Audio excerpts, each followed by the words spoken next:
Class দশম শ্রেণীর 6 নম্বর অধ্যায়।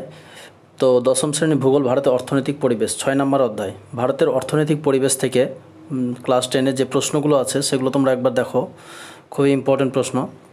তো শূন্যস্থান পূরণ করো। শূন্যস্থান হিসাবে থেকে আমরা শুরু করব। দেখো 1 নম্বর প্রশ্নটা দেওয়া মানে 2 নম্বর দেখো, একবার চাষ করে বহুদিন পর্যন্ত ফসল ফলানো যায় তাকে ড্যাশ ফসল বলা হয়। তাকে কোন ফসল বলা হয়? বাগিচা ফসল বলা হয়। ঠিক আছে, তো এখানে দেখো বাগিচা ফসল দেওয়া আছে। তারপরে দেখো বর্ষাকালে ড্যাশ ফসল চাষ করা হয়। খারিফ ফসল চাষ করা হয়। বর্ষাকালে কোন ফসল চাষ করা হয়? খারিফ ফসল চাষ করা হয়। ঠিক আছে, তো শীতকালে ড্যাশ ফসল চাষ করা হয়, রবি ফসল।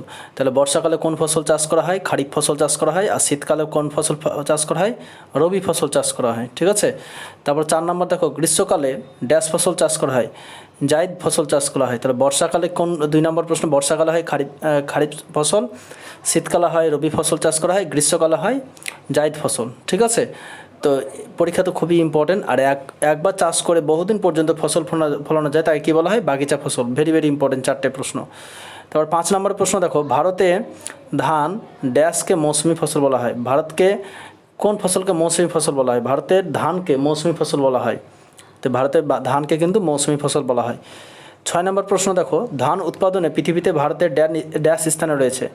ধান উৎপাদনে ভারতের কত নম্বর স্থানে আছে? 2য় নম্বর স্থানে। তারপরে দেখো 7 নম্বর প্রশ্ন, ভারতে কেন্দ্রীয় গম গবেষণা কেন্দ্র কোথায় অবস্থিত? পুসাই।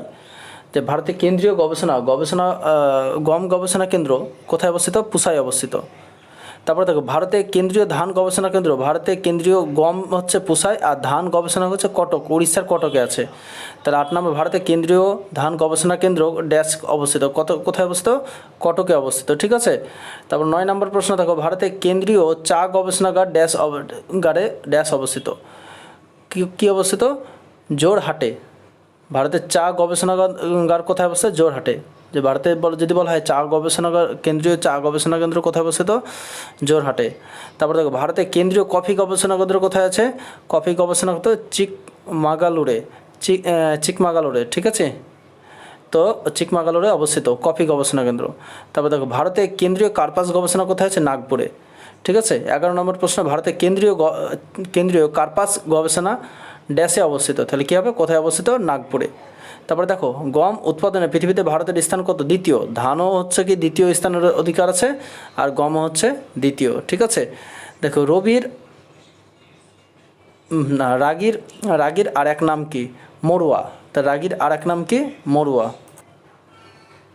তারপর নেক্সট প্রশ্ন দেখো, 14 নম্বর প্রশ্ন কি আছে? ড্যাশ মাটিতে বাজরার চাষ ভালো হয়। বাজরার চাষ কোন মাটিতে ভালো হয়? বেলে মাটিতে। ঠিক আছে, বেলে মাটিতে। তো উত্তরটা দেখে নেবো আমরা, কি আছে দেখো, বেলে মাটিতে। ঠিক আছে, তো 15 নম্বর প্রশ্নটা কী আছে দেখো,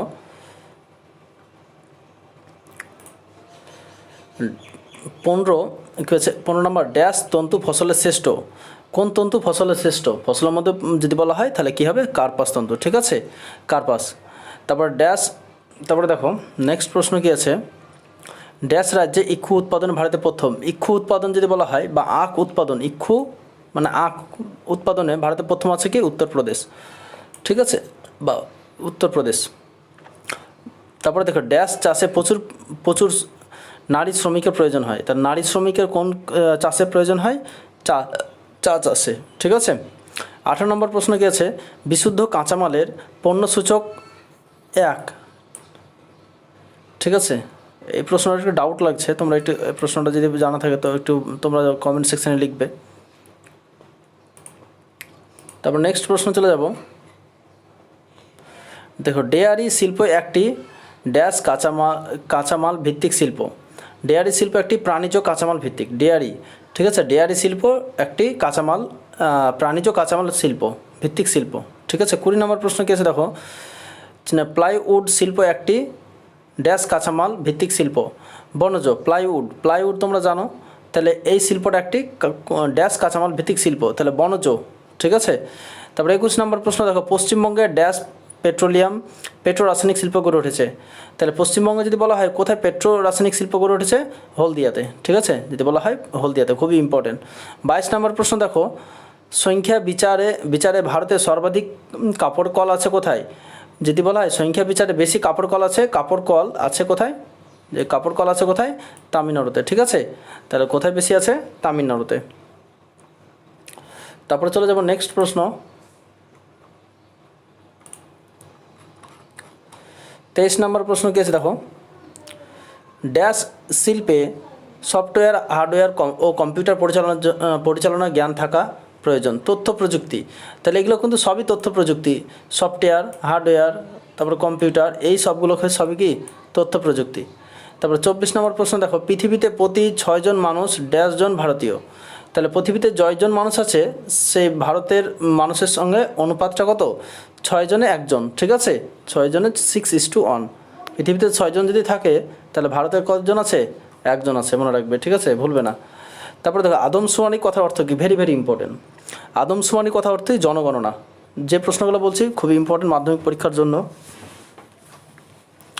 আদমশুমারি কথার অর্থ কি, জনগণনা করা। ঠিক আছে, তারপরে দেখো ভারতে প্রথম বিজ্ঞান ভিত্তিক আদমশুমারি কাজ শুরু হয় ড্যাশ খ্রিস্টাব্দে, 1901 খ্রিস্টাব্দে। ভারতে প্রথম বিজ্ঞান ভিত্তিক আদমশুমারি কাজ শুরু হয় কোথায়, কত সালে, 1900। বিজ্ঞান ভিত্তিক আদমশুমারি মানে জনগণনা, আদমশুমারি কথা অর্থ বললাম জনগণনা। তাহলে এই যে আদমশুমারি কাজটা শুরু হয়েছিল কত, 1901 সালে। ঠিক আছে, 1901 সালে শুরু হয়েছিল কিন্তু। তারপর নেক্সট 27 নম্বর প্রশ্ন চলে যাব। দেখো ভারতে দশকীয় জনসংখ্যা বৃদ্ধির হার কত, দশকীয় জনসংখ্যা বৃদ্ধির হার 17.64। ভারতে দশকীয় জনসংখ্যা বৃদ্ধির হার কত শতাংশ, 17.64% বা পার্সেন্ট। তো ভারতের সাক্ষরতা হার কত, যদি বলা হয় ভারতের সাক্ষরতা হার কত, 74.4। ভারতে যদি বলা হয়, এখন নতুন হয়েছে মনে হয় 2021 সালে। তো এখন ভারতে যদি এটা বলা হয় তোমাদের বই কিন্তু 74.4ই আছে। ভারতে প্রত্যাশিক আয়ুকাল কত বছর, প্রত্যাশিক আয়ুকাল, যে প্রত্যেকটা মানুষের আয়ুকাল ধরা হয়েছে গড়ে, তো 72.20, 72 বছর প্রায়। ঠিক আছে, এন্ডোজ 21 গ্রহণ করা হয় ড্যাশ সম্মেলনে। তাহলে এন্ডোজ 20 এজেন্ডা 20 গ্রহণ করা হয় কোন সম্মেলনে, এজেন্ডা সম্মেলন গ্রহণ করা, উত্তরটা দেখে দেবো বসুন্ধরা। তাহলে কী হবে, উত্তর হবে বসুন্ধরা। ঠিক আছে, এখানে দেখো বসুন্ধরা আছে। তারপর নেক্সট প্রশ্ন কী আছে দেখো, ভারতে প্রথম শ্রেণী শহরের সংখ্যা কয়টি। তাহলে যদি বলা হয় ভারতে প্রথম শ্রেণী শহরের সংখ্যা কত আছে, 468টি। ভারতে প্রথম শ্রেণী শহরের সংখ্যা কত, 468টি। ঠিক আছে, পশ্চিমবঙ্গে পরিবহন ব্যবস্থা উন্নয়ন কারণ গড়ে ওঠা কারে, খঙ্গাপুর বা গড়ে উঠেছে পশ্চিমবঙ্গে পরিবহন ব্যবস্থা উন্নয়ন কারণে গড়ে ওঠে খড়গপুর হবে এটা। ঠিক আছে, খড়গপুর।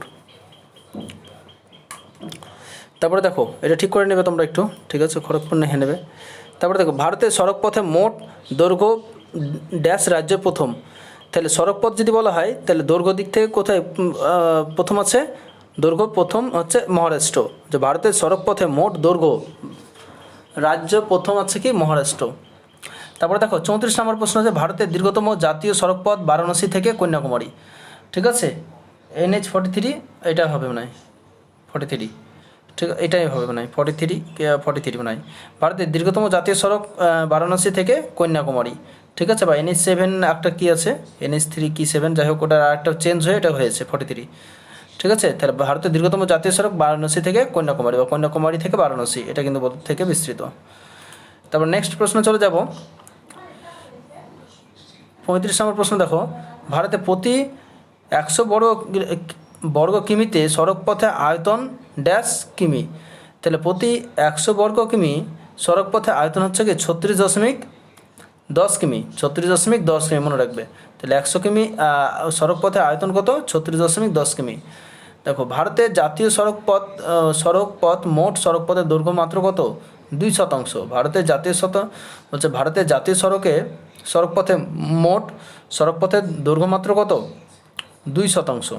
ঠিক আছে, তারপর দেখো রেলপথের দৈর্ঘ্য অনুসারে এশিয়া ভারতের কত নম্বর, রেলপথের দৈর্ঘ্য অনুসারে এশিয়া ভারতে কত নম্বর স্থান আছে, প্রথম স্থান আছে। এশিয়ার মধ্যে কিন্তু প্রথম। ঠিক আছে, পৃথিবীর মধ্যে না, এখানে কিন্তু এশিয়ার মধ্যে বলে দিয়েছে। এশিয়ার মধ্যে ভারতের স্থান কত, প্রথম। আন্তর্জাতিক বাণিজ্যের ড্যাশ শতাংশ পণ্য সামগ্রিক সমুদ্রপথে চলাচল করে। তাহলে আন্তর্জাতিক বাণিজ্যের ড্যাশ শতাংশ পণ্য সামগ্রী সমুদ্রের পথে চলাচল করে 90%, প্রায় 90%, আর 10% স্থলপথে। তারপরে নেক্সট প্রশ্ন চলে যাব আমরা।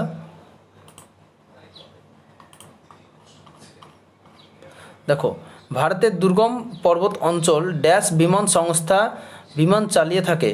বায়ুদূত। তাহলে দুর্গম পর্বত অঞ্চল বিমান সংস্থা কি?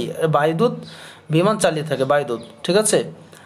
39 নম্বর প্রশ্ন, তরল ও গ্যাসীয় পদার্থ পরিবহনের সুলভ মাধ্যম কি? পাইপলাইন। তরল ও গ্যাসীয় পদার্থ পরিবহনের সুলভ মাধ্যম কি? পাইপলাইন। ঠিক আছে। 41 নম্বর প্রশ্ন দেখো, ড্যাশ খ্রিস্টাব্দে কলকাতা মেট্রো রেল নির্মাণ কাজ শুরু হয়? তো কলকাতা মেট্রো রেল যদি পরীক্ষাতে পড়ে, কলকাতা মেট্রো রেল চলাচল শুরু হয়, নির্মাণ কাজ শুরু হয় কত সালে?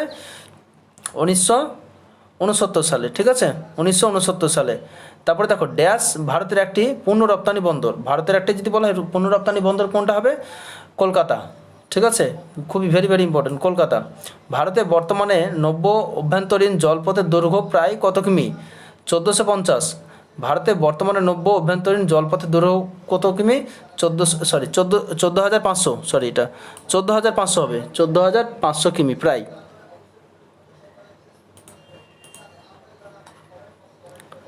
তারপরে দেখো, ভারতের সড়কের মাধ্যমে দেশের 4টে মেট্রো মহানগরকে যুক্ত করায় ড্যাশ পরিকল্পনা গ্রহণ করা হয়েছে?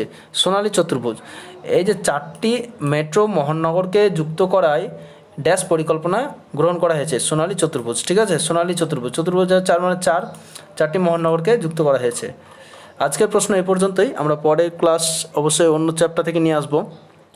তো যদি তোমরা ক্লাস মাধ্যমিকে পরীক্ষা দিতে থাকো তো অবশ্যই চ্যানেলটিকে সাবস্ক্রাইব করে রাখবে আর বন্ধুদের মধ্যে একটু শেয়ার করে দেবে। ধন্যবাদ।